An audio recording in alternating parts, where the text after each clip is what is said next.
Hello everybody, my name is Scuttles and welcome to another Prehistoric Kingdom Speed Build time-lapse project thing, whatever you may want to call it. In today's video, we're actually looking at the Raptor Paddock from the original Jurassic Park 1993 film on Isla Nublar. You can see that for a start, what I've gone ahead and done is I've actually basically taken the scale of a character so that I knew approximately how big to make this exhibit. But before I actually go talking into details about this project, what I'd like to actually start off by saying is that I really appreciate all of the support that this little mini-series has kind of gotten lately. It seems like you guys have really been enjoying this, and I've been enjoying it quite a bit as well. So of course we're going to keep making a few things like this, so I hope you guys enjoy it. Be sure to let me know what sort of content you'd like to see in the future, if you'd like to see anything specific being built. But from the bottom of my heart, I really do appreciate all of the feedback, comments, critiques, just any little thing that you guys are writing down there. It really does mean a lot to me. And I'm always looking for ways to improve my build, so even if it's like a helpful critique, I do appreciate anything that you guys have to say. But with that being said, back on topic, today is all about the original Jurassic Park velociraptor Paddock. So as you can see here, I've gone ahead and started with making the actual tower building itself, and the original plan was to actually try and use these cinder block walls that the game has, because it is more of a cinder block sort of structure, but the texture on it was just way too contrasty and noticeable, and it wasn't really allowing me to do things the way that I wanted to in terms of being able to scale things, rotate things, and overlap them on one another. So even though I wanted to move away from that standard concrete texture that we've been using everywhere lately, I ended up having to go back to it because it just worked best with the overall exhibit. Here you can see I'm actually starting to design one of the little fence post sort of things that hangs over the enclosure and actually holds the electric cable that wraps around the top of the enclosure so that the raptors, if they do try and bust out, they will get a little zippy zappy and won't actually be able to escape. At least that's how it works in theory. But if you ask Ian Malcolm, I'm sure that they'll find a way out, which they do. Obviously there wasn't power at the time, but life finds a way.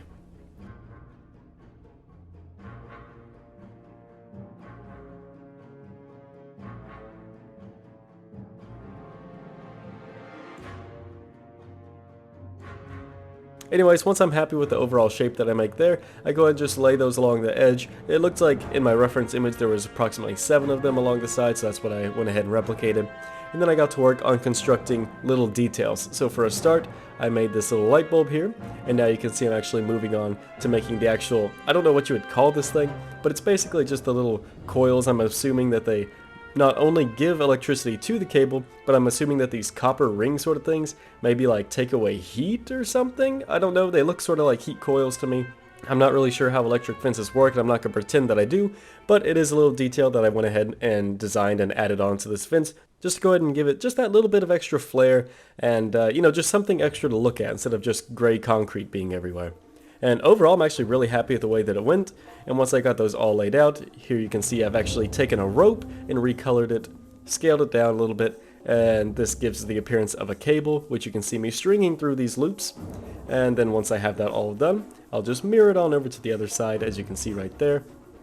And with that being done, now I can actually get back to work on the top of the tower, where you can see we're starting to make the overall, like the actual roof piece of this, as well as all the support bars and everything up there. That way people don't fall down into the raptor pit, because that just sounds like a terrible day for anybody.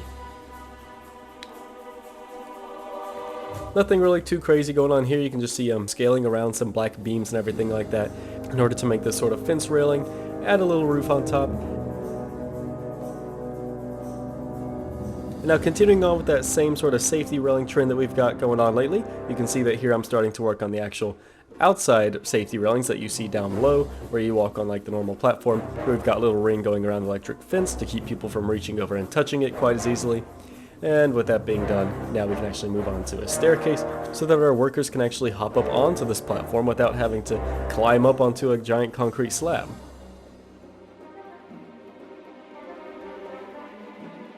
So you can see me tweaking it up just a little bit more, and I used a bunch of reference images again to try and get this as accurate as possible, but I think you guys have probably already realized that that's kind of the trend that's going on with these videos.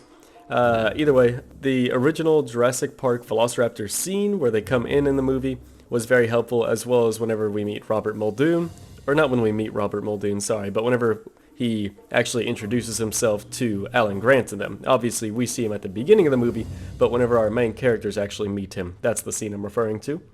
And then by using those images, I was able to just kind of look at all the little details and try and replicate them to the best I can. and I feel like it actually helped me to get a really cool and convincing build. Here you can see I've added on that little front gate section where the actual raptor cage is locked into place, and then the raptor would of course be released into this holding pen.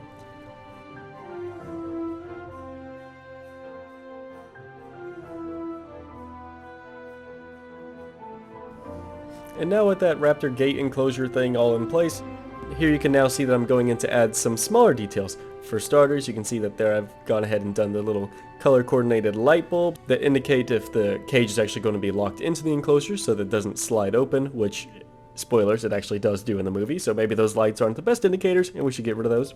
But either way, you can see that I've done that, and now you can see me just adding on a couple different lights that I had to design myself. The big gray thing in the middle is representing the light bulb. At nighttime, those gray areas do actually turn on and look like a light bulb, but during the day, they just look like big gray spots. But either way, you can see that there's a nice set of spotlights that go up on that little railing up there. And then we just have a few more designs, which are some smaller lights that kind of hang off the edge of the building, and a couple various locations, as you can see me doing right here. And with those lights finished, now you can see that I'm coming in and adding smaller details, such as the electrical panels on the side of the enclosure, as well as the high voltage sign on the edge right there. One little detail that is inaccurate about mine is that in the film and everything, there's a little bit of like a bevel along the top edge of the raptor paddock. I wasn't able to replicate that here. I probably could have if I had spent a bunch more time trying to tweak it and everything, but in the end, it just didn't really seem like it was worth all the effort just to do this one tiny little detail. So that is one inconsistency with mine, but hopefully you guys will forgive me for that. And then moving on, you can see that now I'm designing the last sort of spotlight that we need, and once I place those up here above the actual entrance to the enclosure, that will basically be the last of the small little light details. Now with that finally being finished, you can see that here I am going back into the enclosure, and I'm just adding these metal beams along the inside, which basically just serve the purpose of keeping the raptor from jumping up and getting out as easily. They're just supposed to kind of obstruct its ability to jump out, I suppose. So we've got cables running along the top, as well as this little hole in the middle where they actually drop in the cow from the film. And after doing that, as well as adding a few plants, you can see that it is all finished.